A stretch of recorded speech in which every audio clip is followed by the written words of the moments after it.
Hey guys, Redbeard here.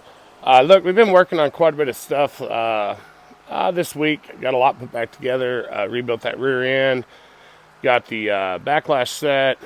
Um, Put new bearings on it. Rebuilt the brakes. Had some trouble with the brake lines. Got all that sorted out finally.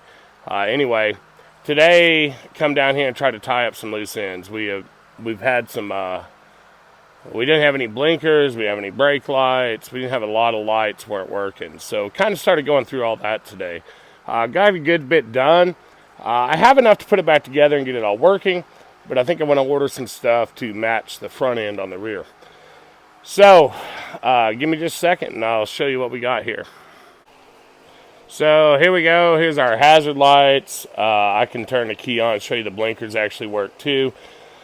When I put this together, I wired in some indicator lights into the dash, and I thought far enough ahead to run the supply wires off of those indicator lights while I was working on the dash, so I didn't have to pull that back apart today. For once, I got ahead of myself, actually remembered what to do, and did it up where I wouldn't have to do it. I did have to flip these over on the brackets. Kind of like these. It's for like a motorcycle. This thing's not going to be a road warrior. But it would be nice to have some blinkers. When we get to Arkansas, I'll probably spend a little bit of time on the road, running around on the mountain. I forgot to mention, we do have 40s on here now, too. Got a little bit to do on that.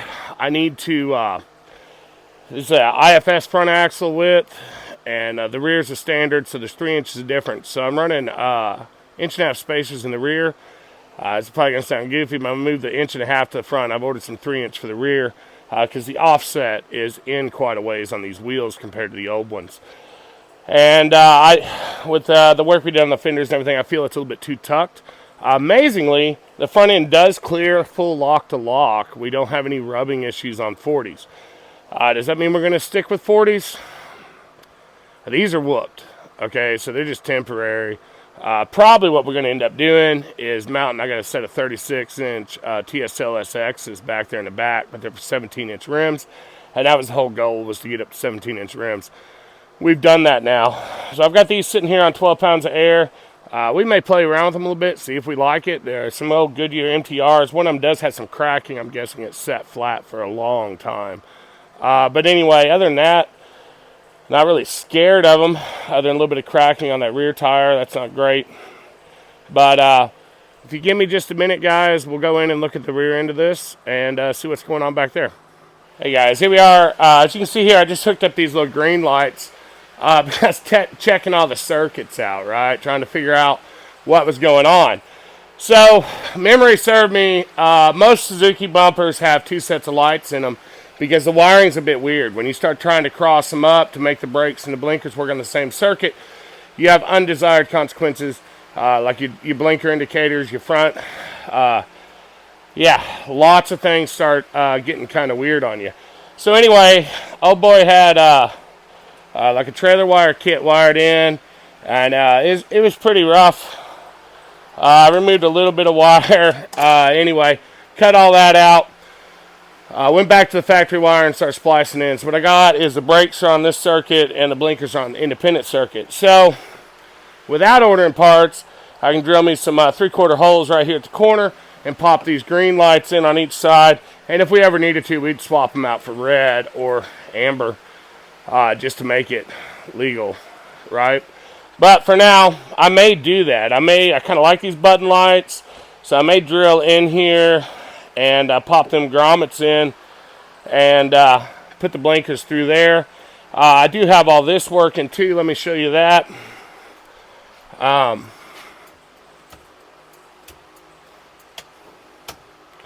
gotta turn the key on. Sorry about that, guys. Here we go. There's our running lights. You see they've come on. And I think our brake lights should come up without the key on. Maybe not. Anyway, there's our brake lights. Hopefully they're working because I can't see. And then we do have left turn, right turn. All that's working. So,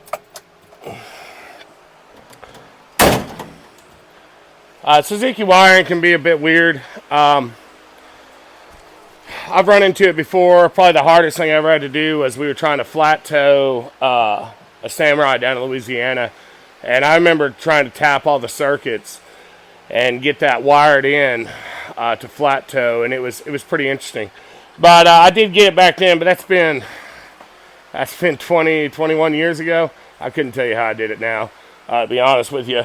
But what I did basically, I just cut all the wiring out, started back up into the factory, the chassis harness, started testing one at a time, figured out what everything did, got it wired in. So this all works now.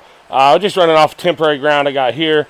He had a little self-tapper holding it, and it was all corroded. So I ripped that out too. Also, it looks like the vehicle's offset. The bumper is not square. We took a bunch of measurements.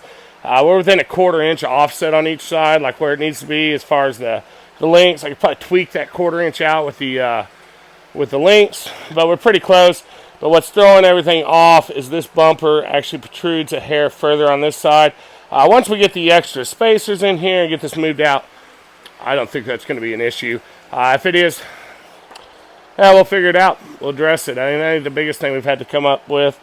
But, so that's where we're at, guys. Actually got some stuff done, got a bunch of stuff wired.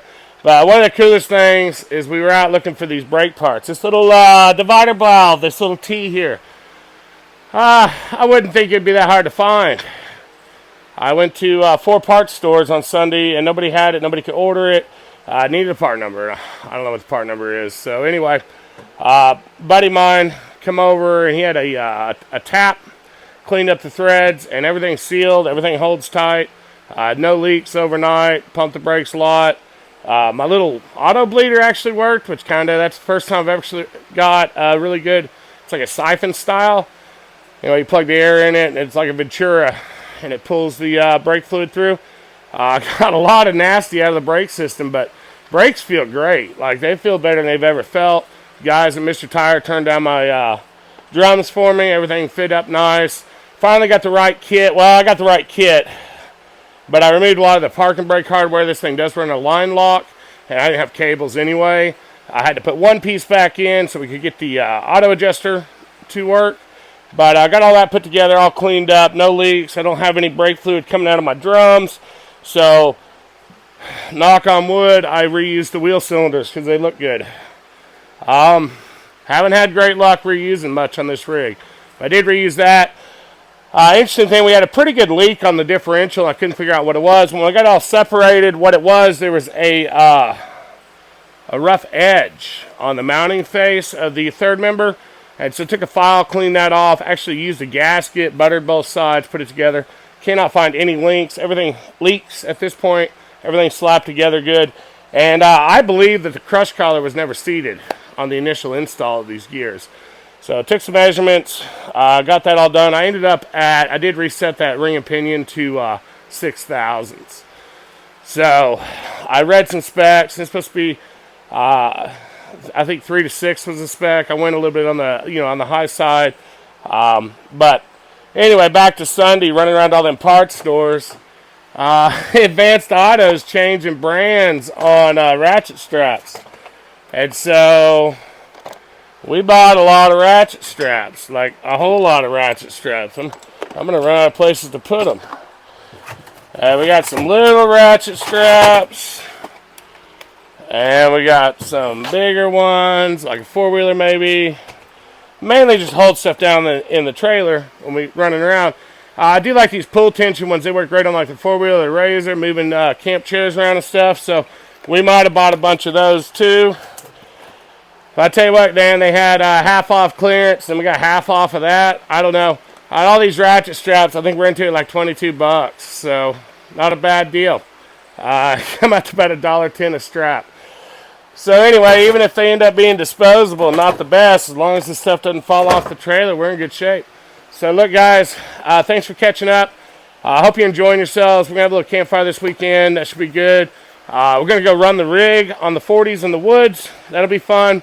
I am right now looking at mounts for a receiver back here. Probably going to use Kurt.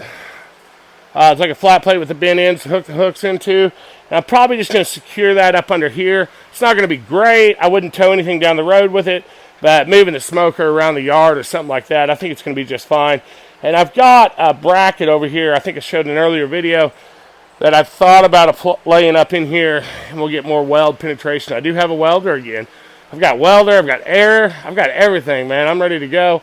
Pretty exciting stuff. So anyway, catch up with you in a bit. Thanks, guys.